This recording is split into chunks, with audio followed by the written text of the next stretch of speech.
आएंगे हम वहीं पर। क्यू नेट बराबर वर्क नेट। बोलो ये बोलने में क्या बुराई है? नेट हीट एक्सचेंज बराबर नेट वर्क डन। ठीक है, लेकिन साइन दोनों का अपोजिट। अगर हीट एब्जॉर्ब करेगा तो work is done by the system, अगर हीट लॉस करेगा तो work is done on the system. ठीक है, अगर ये पॉजिटिव होगा ये नेगेटिव होगा।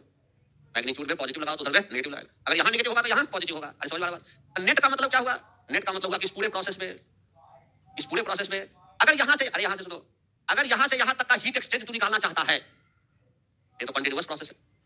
कंटिन्यूअस प्रोसेस है, ध्यान से सुनो, कंटिन्यूअस प्रोसेस है। मान लेते हैं हम एक बार यहाँ से यहाँ गए, इसके बाद यहाँ नहीं गए, अब यहाँ से यहाँ गए, तब कंटिन्यूअस प्रोसेस नहीं है। लेकिन ये तो ग्राफ है, मतलब यहाँ से यहाँ तक पूरा कंटिन्यूअसली प्रोसेस हो रहा है, एक तरह का प्रोसेस हो रहा है। अरे सुनो, एक छोटा सा प्रोसेस के लिए अगर हीट एक्सचेंज हम d2 ले लेंगे तो उसको इंटीग्रेशन कर देंगे 1 to 2, तो यहाँ से यहाँ तक का हीट एक्सचेंज निकल जाएगा। ऐसा समझ में आ रहा है? अब आया यहाँ से यहाँ तक का एक छोटा सा प्रोसेस d2 ले लेंगे, छोटा सा प्रोसेस के लिए हम हीट एक्सचेंज d2 ले लेंगे, उसको इंटीग्रेट कर देंगे 2 से 3 तक, तो यहाँ से यहाँ तक का हमको हीट एक्सचेंज निकल जाएगा। हम क्या लिख सकते हैं? हम लिख सकते हैं साइक्लिक इंटीग्रल ऑफ dq बराबर साइक्लिक इंटीग्रल ऑफ dw। लेकिन अगर ये प्लस तो ये बोलो लिख सकते हैं?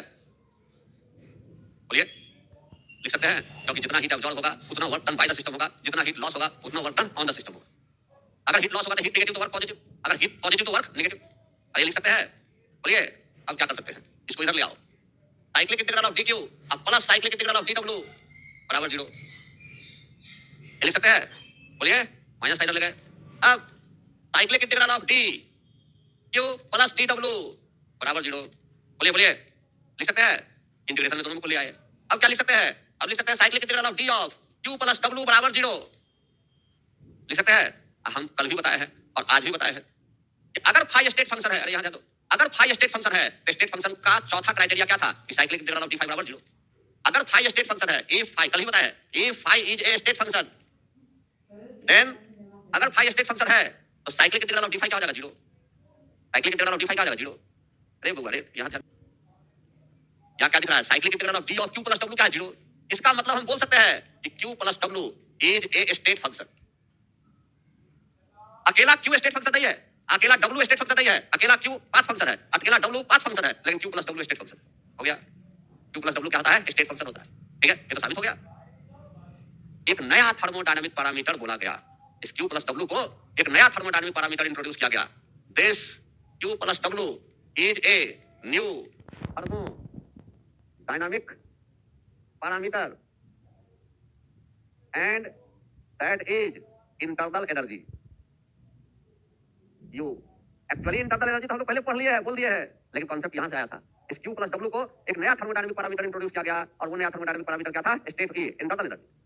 ठीक है, इसका मतलब क्या लिख सकते हैं? इसका मतलब लिख सकते हैं cyclic integral of d of u बराबर 0। इसका मतलब लिख सकते हैं cyclic integral of d of u बराबर 0। अगर cyclic integral of d of u बराबर 0, इसका मतलब हम कह सकते हैं क्या? कि internal energy is a state function.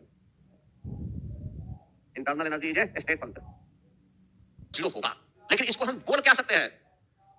Cyclic integral of du मतलब यहां से यहां तक का इंटरनल एनर्जी चेंज, यहां से यहां तक का इंटरनल एनर्जी चेंज, यहां से यहां तक का मतलब पूरे साइक्लिक प्रोसेस के दौरान कितना इंटरनल एनर्जी में चेंज हुआ है, वो 0 हुआ है, क्योंकि इंटरनल एनर्जी स्टेट फंक्शन है।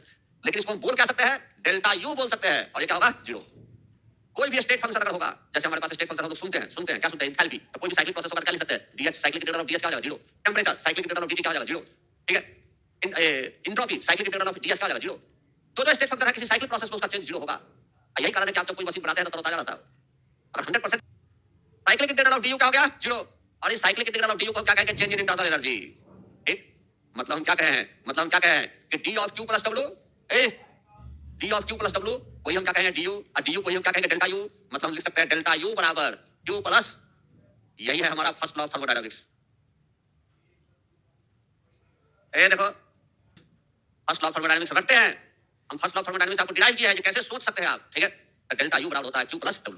Net heat exchange plus net work done, ये हमेशा बराबर होगा किसके? डेल्टा u के। और साइक्लिक प्रोसेस में डेल्टा u क्या होगा? 0। मतलब जितना हीट एक्सचेंज हो रहा है उतना वर्क हो रहा है, जितना हीट एक्सचेंज हो रहा है उतना वर्क हो रहा है। अरे बात समझ आ रही है?